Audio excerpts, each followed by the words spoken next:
2 shore boats went ashore from the Hispaniola, while the captain, the squire, and I talked matters over in the cabin. If there were a breath of wind, we could overpower the mutineers still on the ship, cut loose the anchor, and sail away, the captain said. Then Hunter came in and shut the door behind him. Jim Hawkins was on one of those boats. He's gone ashore with the rest, he said. Even wind won't help us now. We can't leave, the captain said. I fear for his safety. We may never see the lad again, the squire said. We all went up on deck, and there was a nasty stench of illness in the air that made me sick. The 6 remaining scoundrels were sitting and grumbling under a sail in the forecastle. Ashore, we could see the 2 boats tied up, with 1 man sitting in each near the mouth of the river. I can't just sit here, I said. I'm going ashore in the rowboat. I'm going with you, Hunter said. The map had indicated a stockade, and Hunter and I steered the rowboat in its direction. The 2 men guarding the shore boat seemed anxious at our appearance. I could see the pair discussing what they ought to do. But they had their orders, I suppose, and decided to stay where they were. There was a slight bend in the shoreline, and I steered out of their line of sight. When we landed, I jumped out and ran, with a pistol in each hand. I had hardly gone 100 yards when I reached the stockade. Inside a 6-foot-high fence was a sturdy log house with a spring of clear water that rose up underneath it. The house could hold 30 people in a pinch, and there were some holes in the walls for men with muskets to defend the stockade. Around the building was a wide space that inclined upward, so whoever controlled the log house had every advantage over any attackers. This spring is particularly advantageous, I thought. We have arms and ammunition on the Hispaniola, things to eat, and excellent wines, but no water. Just then, I heard the cry of a man at the point of death ringing over the island, followed by the distinct clap of a pistol. Jim Hawkins is dead, I thought. Immediately, I returned to the shore and jumped in the rowboat, and Hunter made the water fly until the boat was soon alongside the Hispaniola. When I was back aboard the ship, I found everyone shaken. The squire had his head in his hands, and one of the 6 crewmen seemed tortured by guilt as well. That one, Captain Smollett said, nodding toward him, nearly fainted when he heard the gunshot. One little push, and that man will join our side. I told the captain about my plan to take refuge inside the stockade, and we settled on the details. Redruth would stay in the galley with loaded muskets for protection. Hunter brought the boat just off the stern, and Joyce and I started loading powder tins, muskets, bags of biscuits, pork, some wine, and my invaluable medicine chest. In the meantime, the squire and the captain stayed on deck. Mr. Hands, the captain called out, 2 of us have our pistols out and ready. If anyone signals silver, you're all dead. We'll see about that, said one of the men, and they ran below deck to the galley where Redruth was waiting for them. The crewmen scattered throughout the ship, and every time one popped his head out of an opening, the captain would point his pistol and say, "Down, dog!" By this time, we had the rowboat loaded as much as we dared, and Joyce, Hunter, and I quietly made for shore as fast as the oars could take us. This second trip alarmed the lookouts on the beach, and one of them disappeared into the woods. We soon touched land and transferred everything into the stockade, and Hunter and Joyce stayed to guard the house while I rowed back to the Hispaniola. The squire, who was waiting, caught the boat and secured it, and we started loading it with more provisions. After the squire, Redruth, the captain, and I each took a musket and a cutlass, we dumped the rest of the arms and powder near the cabin overboard into the sea. By this time, we heard sailors faintly calling to each other from the direction of the 2 boats. Joyce and Hunter should be safe, I said, but we must hurry. Redruth dropped into the boat, which we then brought around for the captain. "Now, men," Smollett said to the rest of the crew. "Do you hear me?" There was no answer from the forecastle. "It's up to you, Abe Gray. It's to you I am speaking." Still Second. There was a sudden racket, a sound of blows, and out burst Abe Gray with blood on his cheek. I'm with you, sir! He yelled, running to the captain. He and the captain got aboard with us, and we shoved off. We were off the ship, but not yet safe inside our stockade. Our little boat was gravely overloaded. In addition to our supplies, we were carrying 5 grown men, and 3 of them, Trelawney, Redruth, and the captain, were over 6 feet tall. We took on water several times, and my pants and the back end of my coat were soaking wet. Suddenly, the captain gasped. The cannon! I'd entirely forgotten about the ship's guns.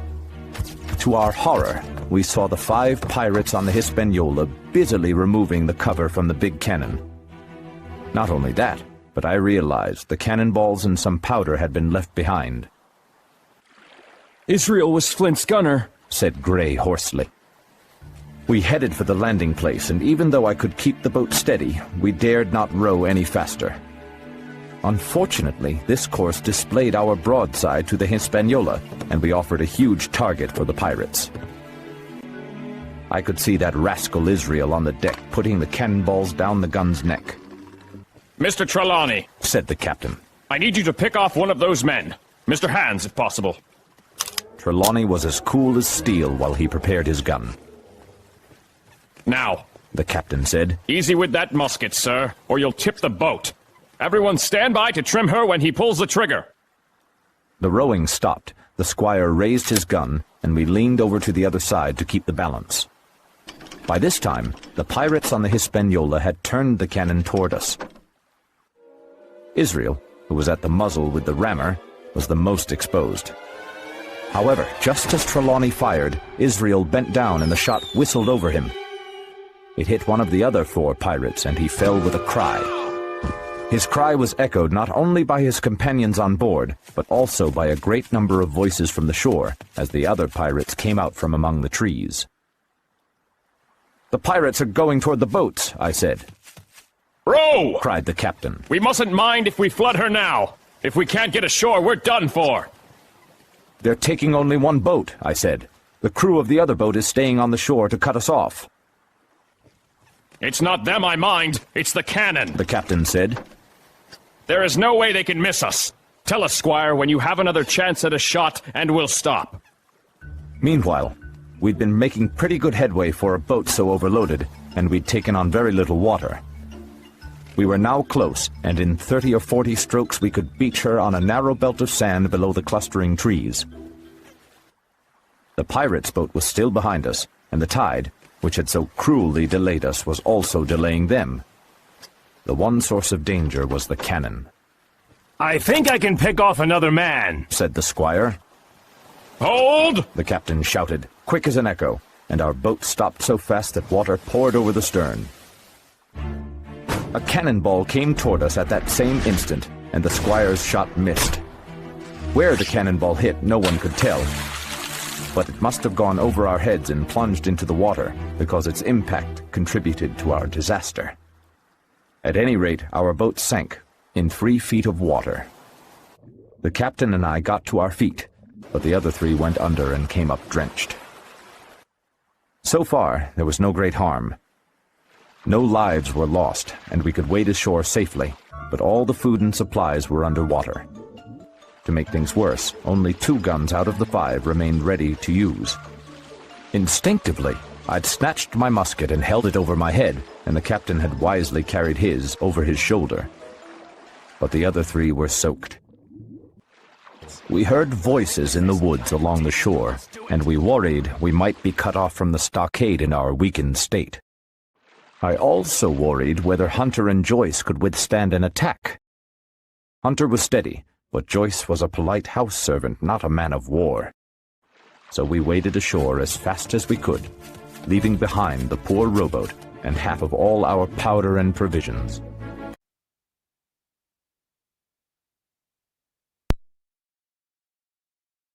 We raced through the woods toward the stockade, and we could hear the pirates running and shouting as they drew nearer.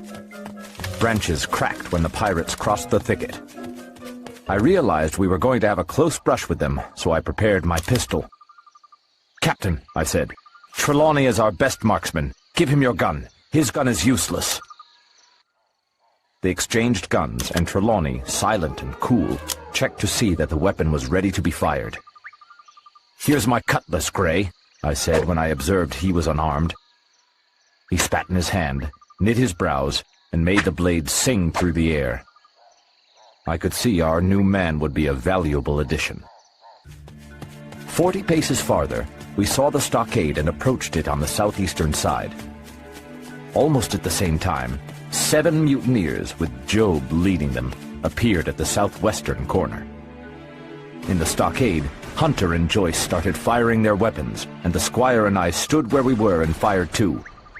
One of the pirates fell, and the rest immediately plunged into the trees. After reloading, we walked around the fence to find the fallen enemy. He was stone dead, shot through the heart. We rejoiced over our good success, but at that moment, a pistol shot rang from the bushes, and a bullet whistled past my ear. Poor Tom Redruth stumbled and fell. Both the squire and I returned the shot, but we were only wasting powder, so after we reloaded, we turned our attention to Tom. The captain and Gray were examining him, and I immediately saw that he wasn't going to live. The pirates had stopped firing, so we hoisted the gamekeeper over the stockade and carried him, groaning and bleeding, into the log house. The poor old fellow, who had never uttered one word of surprise, complaint, or fear, was laid down in the log house. He was the oldest among us, and now he was going to die. The squire dropped down beside him on his knees and kissed his hand, crying. "Am I going, Doctor?" Redruth asked. "Tom, my man," I said, "you're going home." "I wish I could have shot one of them first," Redruth murmured. While Tom was dying, the captain pulled a great many items out of his own pockets: 2 British flags, a Bible, a coil of rope, pen, ink, the logbook, and tobacco. Outside the house, he found a tall fir tree that had been chopped down, and with the help of Hunter, he set it up at the corner of the house. Then he climbed onto the roof and ran up the flag. Cheered by the sight of the Union Jack, the captain re-entered the log house and started counting up all the provisions. "Tom," the squire said, "tell me you forgive me, won't you?" "There's nothing to forgive. I have great respect for you, sir. That's all. Amen," he replied, and without another word, he passed away. When Tom died, Captain Smollett came forward with another flag and reverently spread it on the body. He was a good man, the captain said to the squire as he shook his hand. He died doing his duty. Let's hope we will all meet death in the same brave way. Then the captain pulled me aside. "Dr. Livesey," he said, "when do you and the squire expect anyone to come for us? A few weeks?" "No, months," I replied. I told Blandly that he was to send a ship if we were not back by the end of August, but not sooner. "Well," said the captain, "even if we're very lucky, I should say we are in serious trouble." "What do you mean?" I asked. "It's a pity we lost that second boatload," the captain said. "As for powder and shot, we have enough. But the food rations are short. Very short. So short, Dr. Livesey, that we're better off without that extra mouth to feed." And he pointed to the dead body under the flag. Just then, with a roar and a whistle, a cannonball passed over the roof of the log house and fell inside the stockade, scattering sand but doing no damage. "Captain," said Trelawney, "the house is quite invisible from the ship. It must be the flag they are aiming at. Wouldn't it be wiser to take it down?" "Take down the British flag?" the captain cried. "No, sir, I will not." As soon as he said it, I think we all agreed with him, because the flag improved our morale and showed our enemies that we despised them. All through the evening, they kept thundering away. Ball after ball flew over, fell short, or kicked up the sand in the enclosure. The pirates had to fire high, so most shots completely missed their mark or buried themselves in the soft sand. The balls didn't bounce in different directions, and though one popped in through the roof of the log house and out again through the floor, we soon got used to it. The captain sat down to his log, and here is the beginning of the entry. Alexander Smollett, captain. David Livesey, ship's doctor. Abraham Gray, carpenter's mate. John Trelawney, owner. John Hunter and Richard Joyce, owner's servants. Being all that is left of the faithful ship's company, with stores for 10 days at short rations, came ashore this day and flew British colors on the log house on Treasure Island. Thomas Redruth, owner's servant, shot by the mutineers. James Hawkins, cabin boy. As he was writing, I was wondering about poor Jim Hawkins. Just then, we heard someone shouting. Doctor! Squire! Captain! Hello, Mr. Hunter, is that you? And I ran to the door to see Jim Hawkins, safe and sound, climbing over the stockade.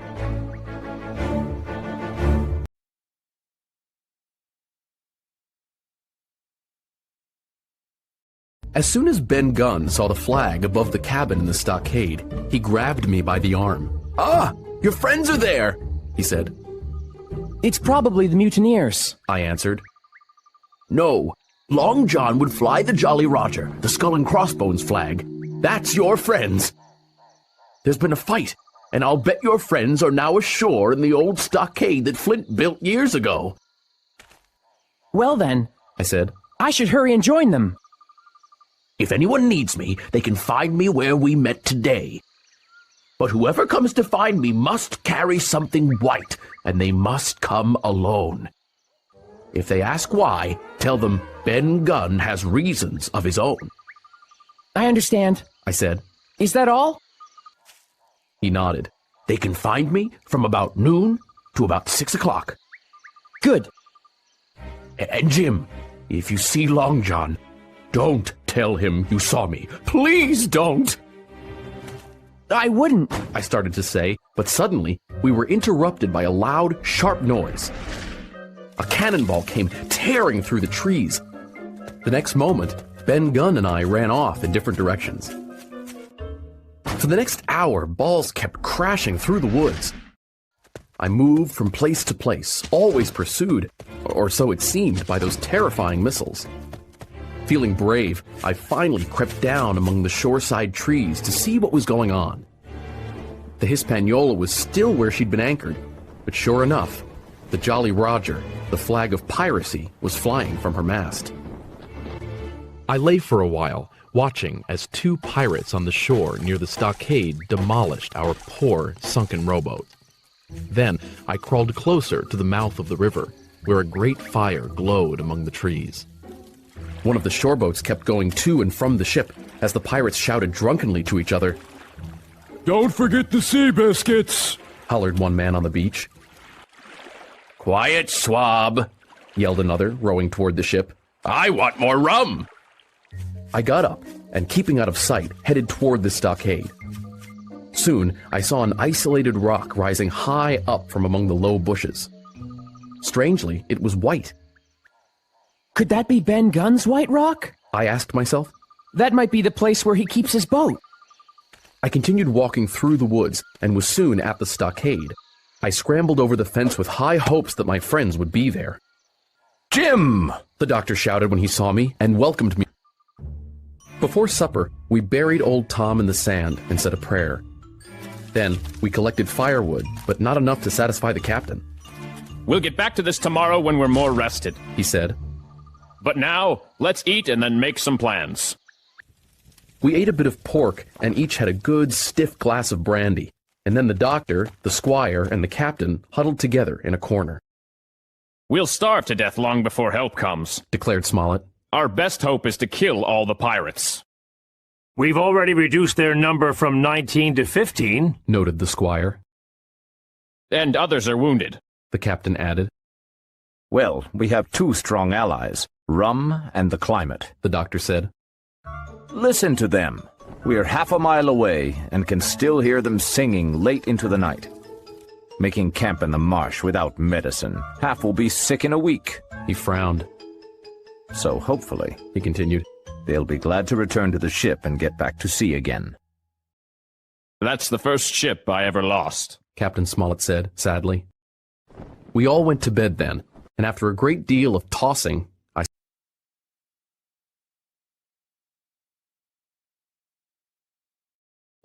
I was awakened by the sound of excited voices.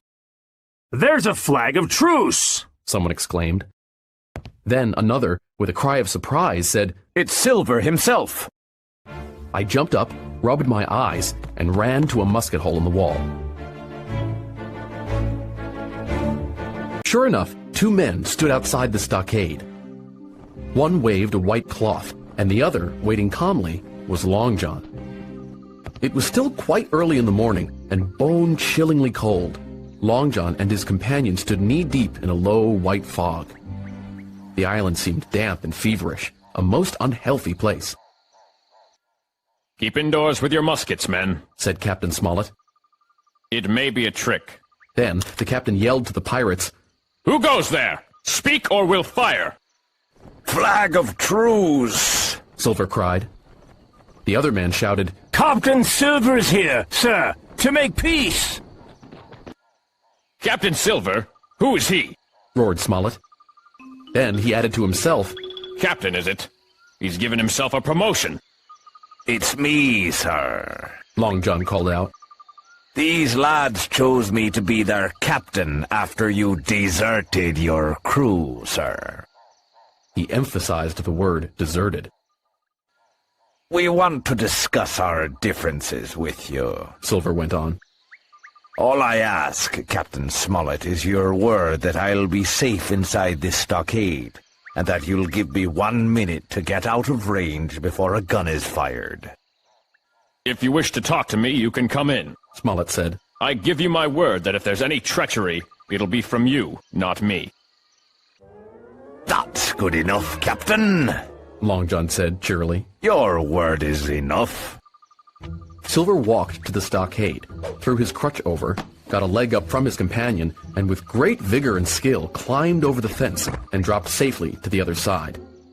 He had trouble getting up the hill, however. The tree stumps and the soft sand made him and his crutches helpless as a ship out of water. But he stuck to it and arrived, dressed in his best blue coat, with a fine laced hat on his head, at last before the captain. I was so fascinated by the meeting that I left my place at the musket hole and stood behind the captain. Have a seat, said Captain Smollett, motioning to the sandy ground. Can't we go inside, Captain? Pleaded Long John. It's too cold to sit outside. It's your own doing, the captain said. If you had stayed an honest man, you'd be warming yourself in the ship's galley as my cook. But you are Captain Silver now, a common mutineer and pirate, so you can go hang. Well, you'll have to help me up again, that's all, said Silver as he sat down on the sand. If you have anything to say, you'd better say it, the captain replied, sitting down across from him. Well, now, that was quite a fight last night, Captain Smollett, Silver replied. I don't deny it. That's why I'm here to make peace. You thrashed my men pretty good, even killed one of us. But hear me, Captain. You won't catch us twice, by thunder. Maybe you think we were all drunk. But I wasn't. I was sober, just very tired. If I'd awakened a second sooner, I'd have pounded you. Well? Smollett said, coolly. Captain Smollett didn't know what Silver was talking about, but you'd never have guessed it from his tone. I had a good inkling, though, as to what Long John was describing. Ben Gunn must have sneaked up on the pirates while they all lay drunk on the beach around their fire. I smiled and thought, Now we have one less pirate to deal with, thanks to my new friend. We want that treasure, and we will have it, exclaimed Silver. You have the map, don't you? Maybe, the captain replied. Oh, you have it, I know that, said Long John. We just want the map. I never meant to do you any harm. We know what you meant to do, Captain Smollett interrupted. Give us the treasure map, demanded Silver, and stop shooting my men and smashing their heads in while they sleep. Once we have the treasure, I promise to drop you ashore somewhere safe, or you can stay here. We'll evenly divide the provisions we have, and I promise to send the first ship I see to pick you up. You couldn't get a better deal. Captain Smollett rose. Is that all? He said. Refuse my offer, Silver answered. and all you'll see from me is musket fire. Very good. The captain said. Here's my counteroffer. You all come here one by one, unarmed. I'll put you in chains and take you to England for a fair trial. Refuse my offer, and I'll see you all at the bottom of the sea. You can't find the treasure. You can't sail the ship. Not a man among you knows how to navigate that ship. You can't fight us. Gray there got away from 5 of you. Your ship is useless, Mr. Silver, because it's anchored on a windless shore. And in the name of heaven, I'll put a bullet in your back when I meet you again. Now go. Get out of here and make it quick. Silver's eyes bulged with wrath. Help me up! He shouted.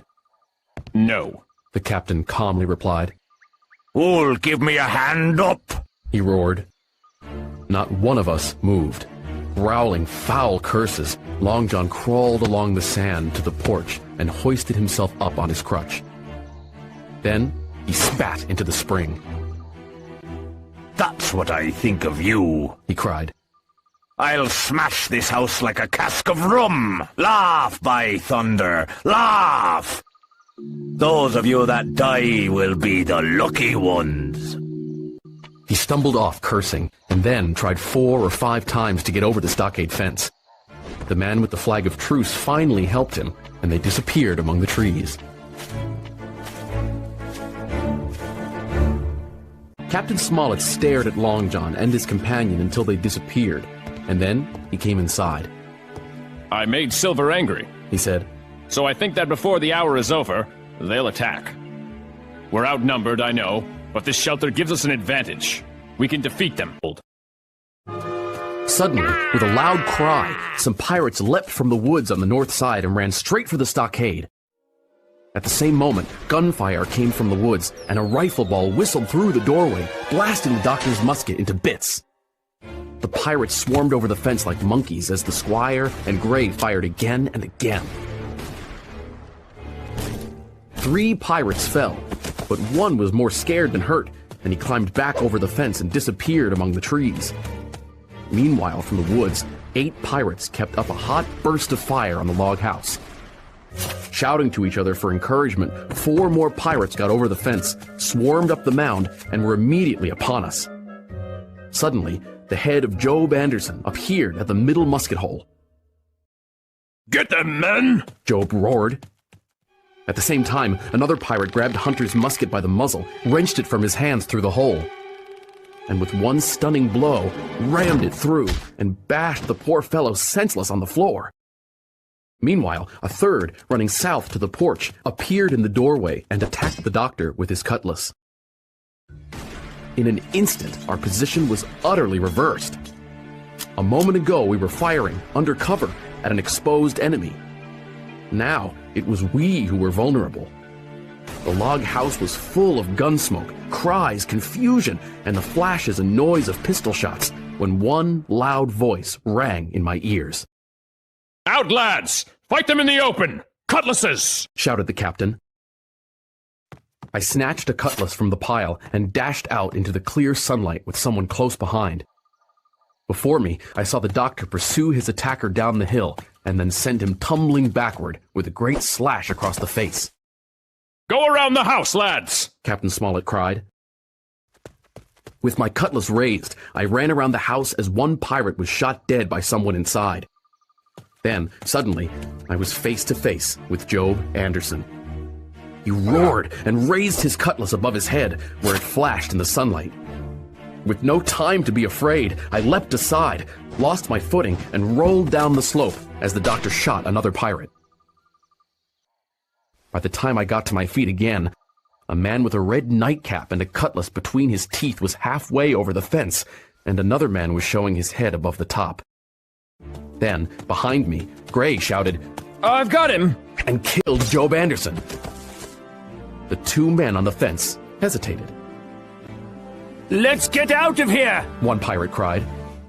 And the two of them clambered back over the fence and disappeared into the woods. Get back inside! Yelled the doctor. Shoot from the house! The doctor, Gray, and I ran for the house, which was by this time somewhat cleared of smoke. Hunter lay beside his musket hole, stunned though still alive, but Joyce was shot through the head, never to move again. The captain's wounded! Mr. Trelawney said, supporting Smollett under the shoulder. Have they run away? Asked the captain. All that could, The doctor said, but 5 of them will never run again. They lost 5. exclaimed the captain. Now it's 4 of us against 9 of them. That's better than when we started. The pirates were soon only 8 in number, though, for the man shot by Mr. Trelawney on board the ship died that same evening of his wound. But we didn't know that till much later.